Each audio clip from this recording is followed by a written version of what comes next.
ఈ కరోనా కరకలం తెలంగాణలో ఒక చర్చగా మారింది. ఇంతకుముందు కరోనా 1, 2, 3 విడతలుగా ప్రపంచాన్ని కుదిపేసింది, తెలంగాణ కూడా కుదిపేసింది.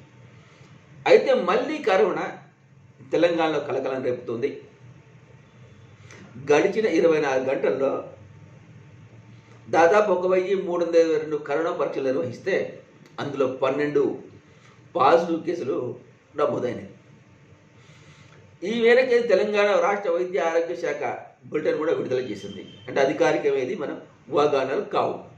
కొత్తగా నమోదైన కేసులో 3/2 హైదరాబాద్లోనే ఉన్నాయి. అంటే తెలంగాణలో హైదరాబాద్లో ఎక్కువ కేసులు నమోదవుతున్నాయి. సో హైదరాబాదీలు జాగ్రత్త అని. హైదరాబాద్లో 9, వరంగల్, రంగారెడ్డి, సంగారెడ్డి జిల్లాలో ఒక్కొక్కటి చొప్పున ఈ 12 కేసులు నమోదైనాయి. అంటే 3 కేసులు మాత్రం 3 జిల్లాలు అయితే మిగిలిన 9 కేసులు కూడా అంటే 3 రెట్లు ముళ్ళ 9 మిగతా జిల్లాల మొత్తం కలుపుకుంటే దానికి 3 రెట్ల కేసులు హైదరాబాద్లో నమోదవుతున్నాయి. సో ఇక్కడ ఇదేంటంటే ఈ కరోనా నేపథ్యంలో హైదరాబాదీలకు మాత్రం ఇది ఒక హెచ్చరిక, బాబు జాగ్రత్తగా ఉండండి అని. 38 మంది చికిత్స తీసుకుంటారు. ఎవరు ఇప్పటి వరకు కరోనా ఒక్క రోజు వ్యవధిలో కరోనా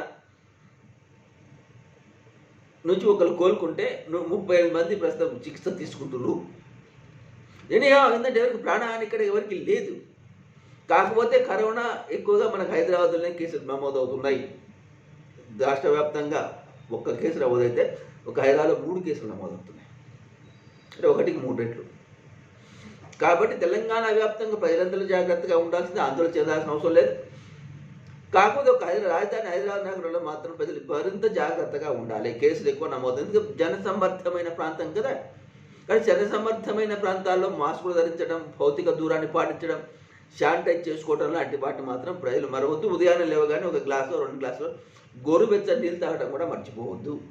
ఇది అటు వైద్యులు ఇటు ప్రభుత్వాలు చేస్తున్న సూచన.